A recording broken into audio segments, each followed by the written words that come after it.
Hello. So, this is a cartogram I have made by hand of the Middle East. So, I'll get straight to the point.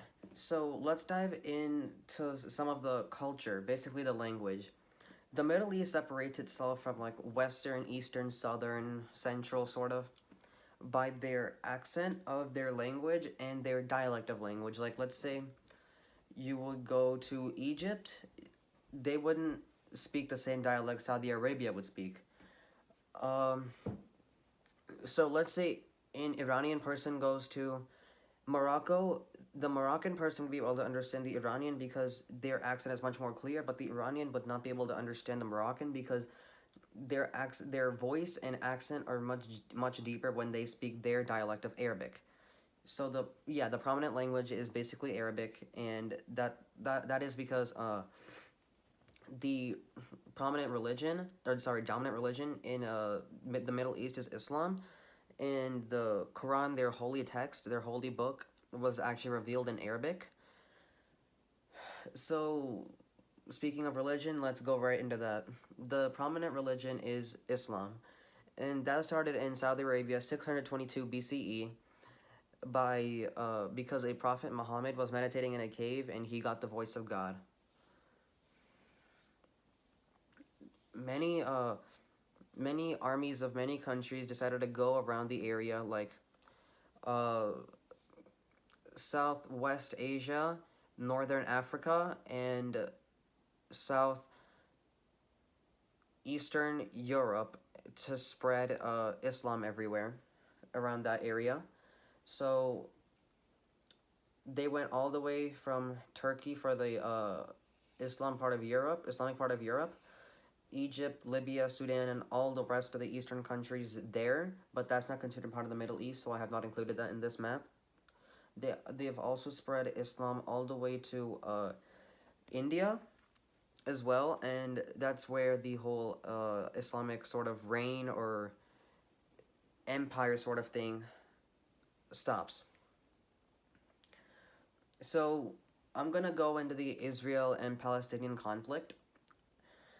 So Palestine at one point was its own country, but the Jews needed their own country after the Holocaust during World War II.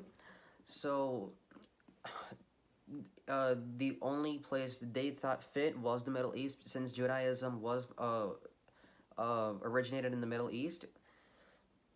So the Jews needed a place to live, so yeah, that's where they chose. But then where the place they chose was actually Palestine. So Palestine was definitely not happy about this because that was their land, and they want to preserve their culture, their language, absolutely everything, their religion as well. So a small part of Israel, eastern and western, there's like a small part that is Palestine. There's an eastern Palestine and a western Palestine.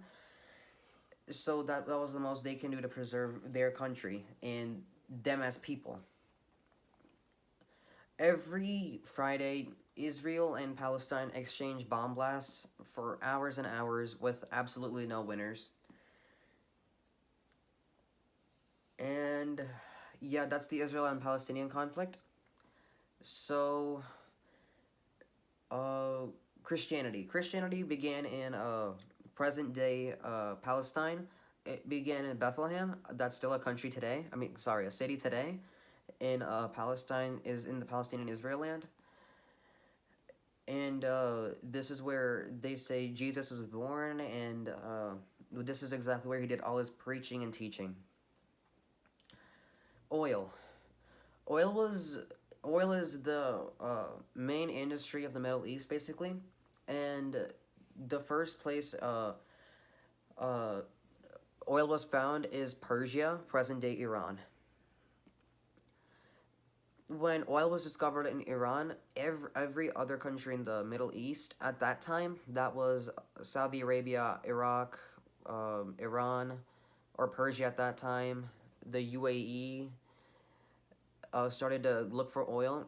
Some were not successful in any sort of way, and some were extremely successful. Like Iraq as well was very successful in the oil industry, and so is Saudi Arabia. This is where most of the money comes from here in the Middle East. There in the Middle East. So the pearl industry. So countries like the United Arab Emirates, the UAE, basically, back when it was first founded, would go look for pearls every single day. Like poor people or just people in general would go look for pearls for their daily bread and everything. Um, this was the main industry at that point in time. So yeah, Egypt. Their ancient culture, religion, that their ancient polytheistic religion, uh, was not accepted at all by the Middle East because Islam itself preaches one God or monotheistic religion. So, yeah, like they believed in monotheism, so just the fact that Egypt had a polytheistic religion, they wanted to sort of like abolish this idea. When people raided Egypt, they gave them two options either to one, die, or two, accept Islam. A very small portion of people died because they did not like the idea of accepting Islam at all. So, uh, but the rest of them, today, this is why Egypt is a Islamic country prominently, and their ancient culture still exists because of all the pyramids and everything, but their religion is no more because everybody would retaliate if they would follow that religion, the ancient Egyptian polytheistic religion. So here on the map, uh, so like here, these lines of latitude and longitude I have put here to show you sort of the coordinates. So if I wanted to know where Egypt was here on this map, I would tell you 20 degrees north and 30 degrees east. So hence, pretty much over here is where Egypt falls. I have also included the populations for each country. What makes this a cartogram is, what do you call it? The larger the country, the higher the population, but the smaller the country, the lower the population. So, for example, Oman is, this is not the actual size of Oman. Oman is just about as big as Yemen on a normal map, but just the fact the population is so small, this is why on this map it's shown very small. So, before I wrap this video up, I just want to say a quick fun fact. The country of Qatar, which is right here, the one I just circled, this peninsula right next to Saudi Arabia and the UAE, if you were to go there and you were to go to someone's house and say, I love your phone, you would say, I love your phone, they would, one, either be forced to give up their phone, or two, they would be forced to buy you something just like that. Why? Just because you said you like it. You can do this with anything. Their shirt, their house, their car, even. So that's just a quick fun fact. So here are some key vocabulary terms that go along with this video. 1. A political map. This map is a political map because it shows the boundaries between countries. The